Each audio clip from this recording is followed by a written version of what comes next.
বিশ্ববাজারে চাহিদার জন্য soft shell কাঁকড়া চাষ বাড়ছে সাতক্ষীরায়। প্রাকৃতিক উৎসের পাশাপাশি জেলায় গড়ে উঠেছে ৩৬৫টি খামার।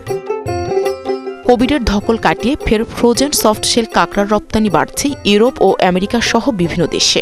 গেল বছর $৮,২২,০০০ আয় হয়েছে।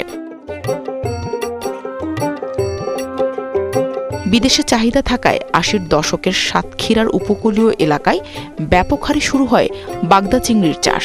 সে সময় থেকেই চিংড়ির পাশাপাশি সীমিত পরিসরে কাঁকড়া বিদেশে রপ্তানি করা হতো। তবে নানা কারণে আন্তর্জাতিক বাজারে চাহিদা কমতে শুরু করে চিংড়ির।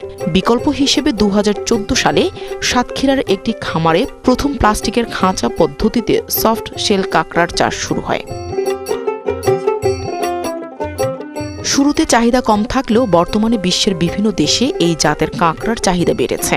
অল্প জমিতে স্বল্প বিনিয়োগে কাঁকড়ার চাষের সুযোগ থাকায় প্রতি বছরই বাণিজ্যিক এই খামারের সংখ্যাও বাড়ছে। দেশের মিঠা পানি ও লবণাক্ত পানিতে ১৫ প্রজাতির কাঁকড়া দেখা যায়।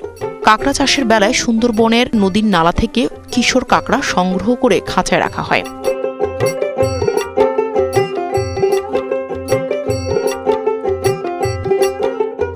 নদী থেকে সংগ্রহকৃত পরিপক্কতা অনুযায়ী ২ থেকে ৩ সপ্তাহ পরিচর্যা করার পর শক্ত কাঁকড়া খোলস পাল্টাতে শুরু করে। এগুলোই সফট শেল কাঁকড়া।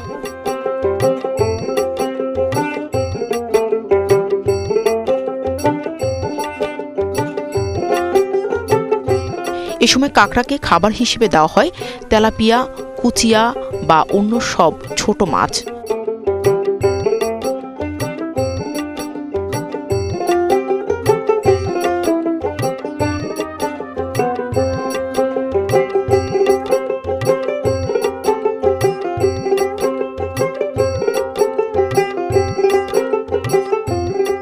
খোলস বদলানোর সময় ৩ ঘন্টার বেশি সময় ধরে দেহ খোলসবিহীন অবস্থায় পাতলা আবরণ দিয়ে ঢাকা থাকে। তখন প্লাস্টিকের বক্সগুলো এইভাবে চেক করে হারভেস্ট করা হয়। হারভেস্ট করার পর গ্রেডিং করে প্রসেসিং সেন্টারে পাঠানো হয়।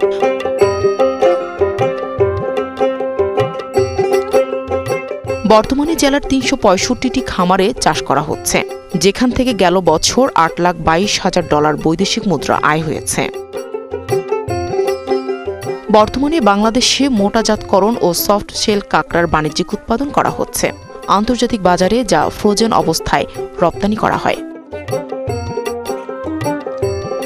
মূলত যুক্তরাষ্ট্র, অস্ট্রেলিয়া, যুক্তরাজ্য, ইউরোপীয় ইউনিয়নভুক্ত কয়েকটি দেশ এবং সিঙ্গাপুরে কাঁকড়ার রপ্তানি হচ্ছে বেশি। বাংলাদেশে ১৫ প্রজাতির কাঁকড়া রয়েছে। এর মধ্যে শিলা কাঁকড়া চাষ করা হয়, যার পোনা ও ক্যাবলেট বা ছোট কাঁকড়া সংগ্রহ করতে হয় প্রাকৃতিক উৎস সুন্দরবন থেকে। তবে সুন্দরবনের জীববৈচিত্র্য রক্ষা ও কাঁকড়ার প্রজনন মৌসুমের কারণে প্রতি বছর ৫ মাসের বেশি সময় সুন্দরবনে কাঁকড়া আহরণ বন্ধ থাকে। সে সময় উৎপাদন বন্ধ থাকায় বিপাকে পড়েন খামারিরা। সুন্দরবনের উপর নির্ভরতা কমিয়ে সরকারি বেসরকারিভাবে হ্যাচারিতে কাঁকড়া পোনা উৎপাদন প্রক্রিয়া চালানো হচ্ছে। তাতে একদিকে যেমন বৈদেশিক মুদ্রা অর্জন হবে, তেমনি খামারের সংখ্যা, কাঁকড়ার উৎপাদন ও কর্মসংস্থান বাড়বে। সাতক্ষীরা জেলা মৎস্য কর্মকর্তা বলেন, পোনা ও ক্যাবলেট বা ছোট কাঁকড়া অধিকাংশ সুন্দরবন থেকে সংগ্রহ করে থাকে। এর পাশাপাশি উৎপাদন বাড়ানোর জন্য সরকার কক্সবাজারে একটি হ্যাচারি তৈরি করেছে।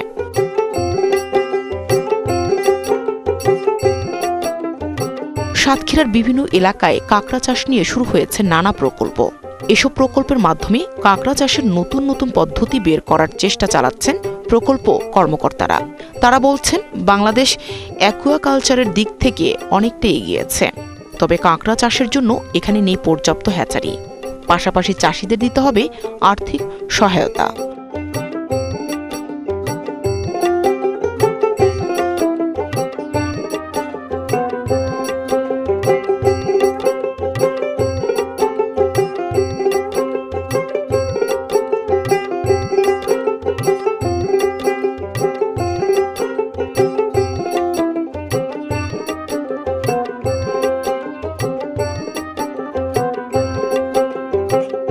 সাতক্ষীরা শ্যামনগর উপজেলার 2টি ইউনিয়নে 365টি বাণিজ্যিক কাঁকড়া খামার গড়ে উঠেছে, যেখানে বছরে 2000 টন কাঁকড়া উৎপাদন হচ্ছে।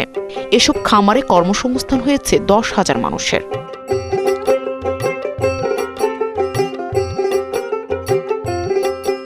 এমনিভাবে দেশে কাঁকড়া চাষ, কাঁকড়া রপ্তানি আরও ব্যাপকভাবে বৃদ্ধি পাক, এটাই আমাদের প্রত্যাশা।